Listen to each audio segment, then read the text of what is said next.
Warning, this video may contain spoilers for late parts in the game. If you plan on playing this at some point, turn back now. You have been warned. CR with another review, and we have the Nights sequel on the Wii, and you might be noticing the quality is pretty trash, and to that I have to say I don't know why. I even got the HDMI thing to make the gameplay look extra crisp, but it didn't work for some reason. I got relatively the same thing for some other consoles and they look great, so I'm really sorry on that front. I even have some high quality AV cables, but it pretty much still looked the same. I'll also have to say I didn't unlock the secret ending due to my disc crashing upon load up after I beat both stories, so I couldn't get back to C rank every level. Plus I wasn't that good at the game in the first place. I did have fun with it though, as I'll be explaining throughout this review, so let's start with the basics. So, first off, there are a couple different ways to play the game. You can just use the regular Wiimote, pointing at the screen and leading Nights through the level. You can also use the Wiimote with the nunchuck being the form of movement. You can use the Wii controller, or you can even use a GameCube controller. I only use the first two types, and it kinda differs from level to level, at least for me. One particular level near the end I couldn't do with the nunchuck, and so I switched to just the Wiimote, and I did it on the first try, so experimenting with different controls is nice. Now to actually explain the basis, which generally speaking, there isn't a lot to it. You control either Nights or the Visitor, I'll explain this in the story, as you go through various dream worlds. Mainly you use Nights to fly about and go through rings and collect blue chips for a combo meter that is linked to how long you still had to do whatever you were supposed to be doing for a max of an S rank. You can also loop enemies to kill them, or just rush into them with the B button. There are 5 levels to each area, and both visitors have only 3 areas plus the final boss. Each level is a bit different in the goal, but you must do each to get to the next area. Now for the levels that you play as the Visitor, mostly it's just how fast can you reach Nights at the end of the level with light platforming and only collecting blue chips, which you can use to throw at enemies. Hitting them twice kills them.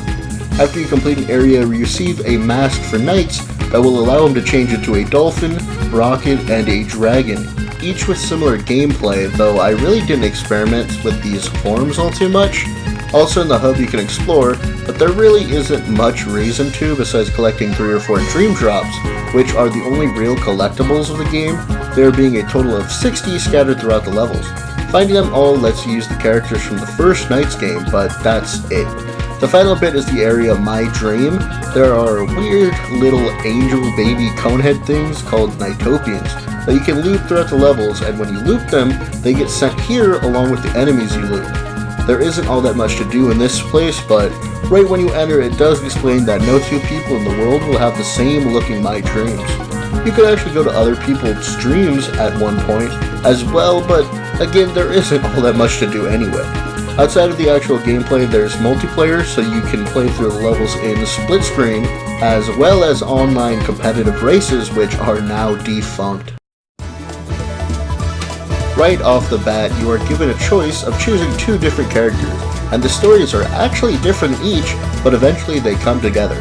But for the first bits, there isn't a real timeline to which starts first.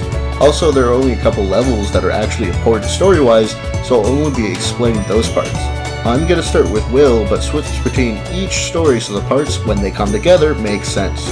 The story kicks off with Will essentially having a nightmare about his father leaving on a plane after having a soccer match. Some soccer players surround him and turn into demons before he sees a white light.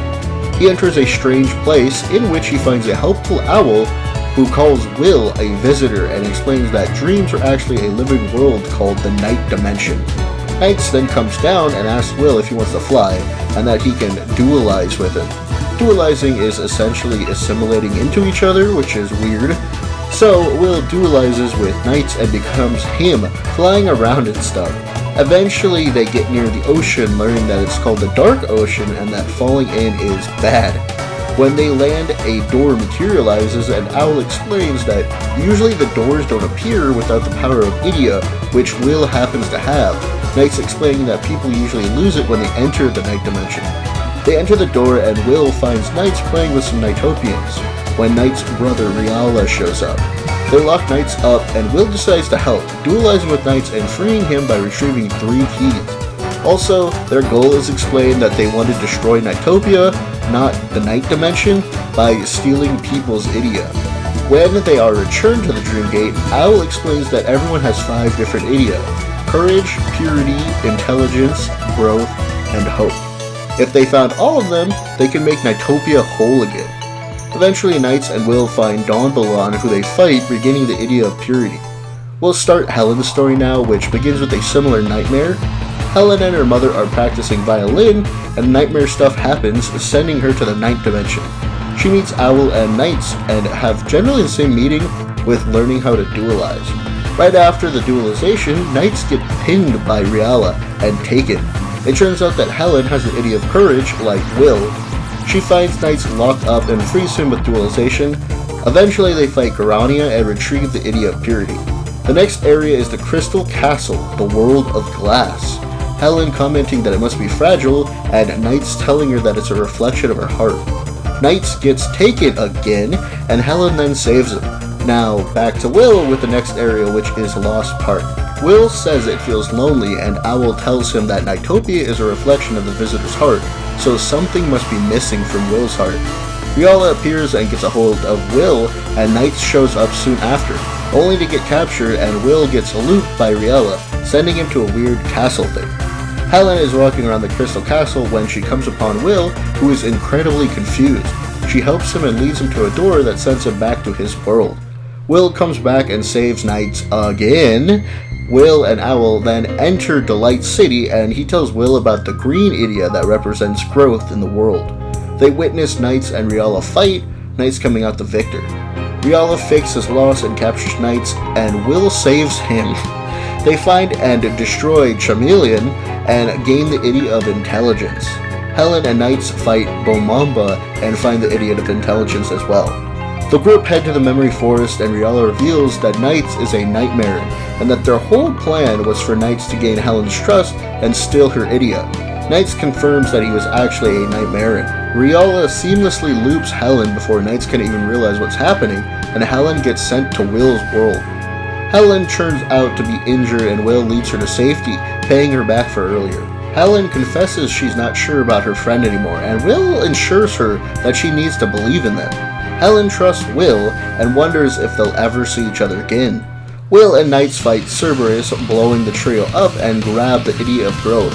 Going back to Helen, who tells Owl about her meeting, who reveals he knows nothing about another visitor, and on top of that is surprised that she was even able to meet them.